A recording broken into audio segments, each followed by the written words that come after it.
A little over a year ago, I reviewed the Capcom figure builder Monster Hunter Valstrax. At that time, it was a dragon review done after a long dragon hiatus. Well, guess what? Here we are again.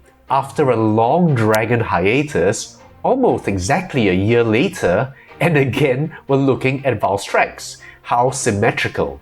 And even better, instead of the little but still very good figure builder, I bring you its much bigger brother, the creator's model.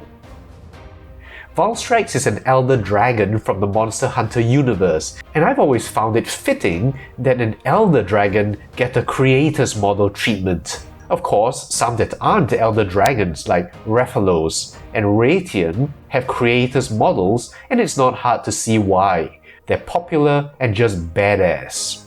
Some have been requested forever before finally getting the nod, such as the upcoming creators model Fatalis, which is way out of my reach in terms of price, cost of shipping, and space. Just look at this. Others like Tigrex have me scratching my head. Still, there's absolutely no question today with Valstrax, because as you can see, this is impressive and it demands a creator's model. The main theme of Valstrax is silver, and right off, this gleam is apparent. While metallic paint allows some slacking in terms of paint apps, since it helps give natural variation throughout, you get no such nonsense from a creator's model. In fact, they didn't even try to pull that crap at the much smaller scale of the figure builder, so it's not a surprise here. Like the figure builder, it has nice additions and surface dry brushings of black, which gives it a really cool kind of steel or black graphite look. And that's really nice because given the extraordinary level of detail, it makes all the variations in texture, shape and design easier to see. Starting at the head, for example, you can see all the various plates, each with their own texturing. Some accents with these black and red spikes. And then in the neck, as we proceed down, you see the ventral layer actually become a very black silver. You see this also in hook-like beak. The eyes are tiny with a pinpoint accurate dot of blue. In fact, this transition into black is repeated throughout the dragon. Here down in the arms. Again, just look at that scale detail.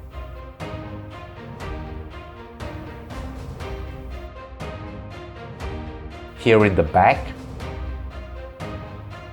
as we can see these plates here,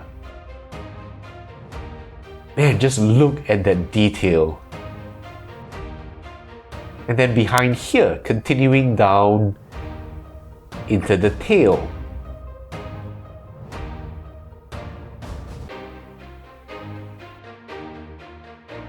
And here in the back legs too. Going down into that black.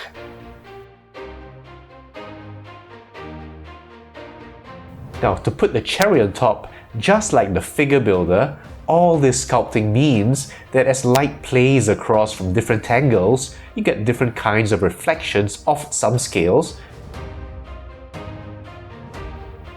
and different shadows cast onto the subjacent ones. So you not only get a different view of the dragon as you play with your angle of display, you get a different interplay of colors.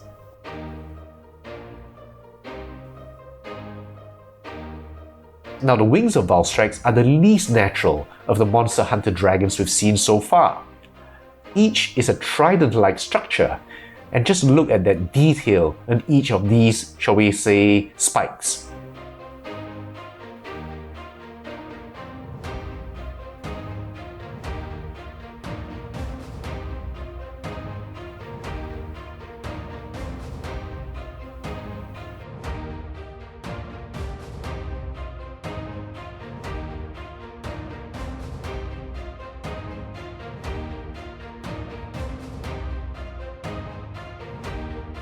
Spanning each of these is a small membrane.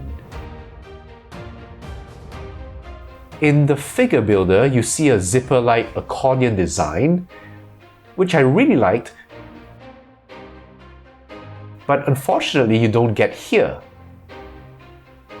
And each of these trident spikes bears a kind of port that fires dragon element energies that help it to fly, which you see here on the figure builder,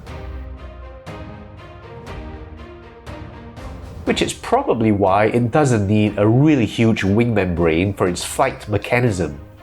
In the creator's model, you don't see these ports, but instead that dragon element energy bursting forth.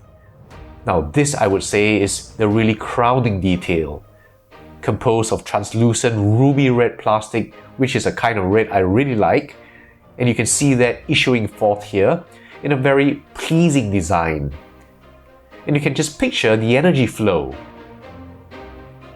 And each flame is joined by an arc.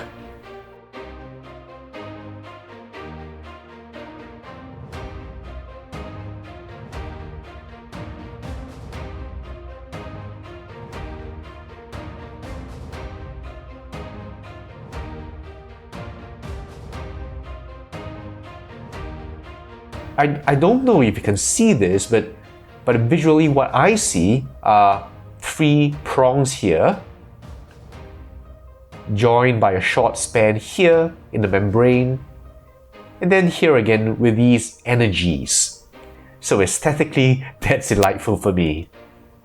In addition to that, because of its translucency, depending on your lighting setup, you'll get a very nice red tint cast onto various parts of the dragon. Now I'm going to shine my torch here, which will make it a bit exaggerated.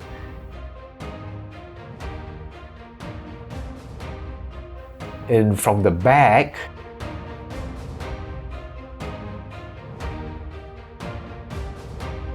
I think you get the idea. It'll look a lot better and more natural with, say, sunlight.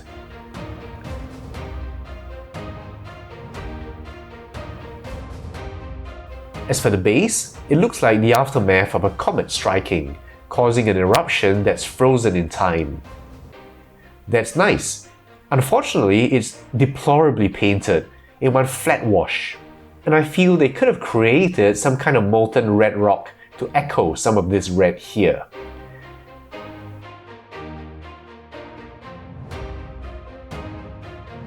Now I'll just say finally that I noticed there can be significant color differences between these creator models, especially across different runs. I noticed that the best color seems to be from the very first run reproductions, and then the quality just kind of falls off with each reissue, especially in the bases, so that's just something to know. And that's really it for the creator's model Valstrax, and as you saw, it really is very impressive. And that's also broken my very long streak of neglecting my dragons. Really nice of PNSO to give us the courtesy of a respite and to give me time to actually get to some of the other dinosaurs as well as dragons I've been wanting to for a long time. I do have a couple more dragons, but I know some of you dragon fans are also keen to see some revisits of McFarlane dragons, so I might get to a few soon. And meanwhile, take care, heading into the season to be jolly, and I'll see you soon with another video.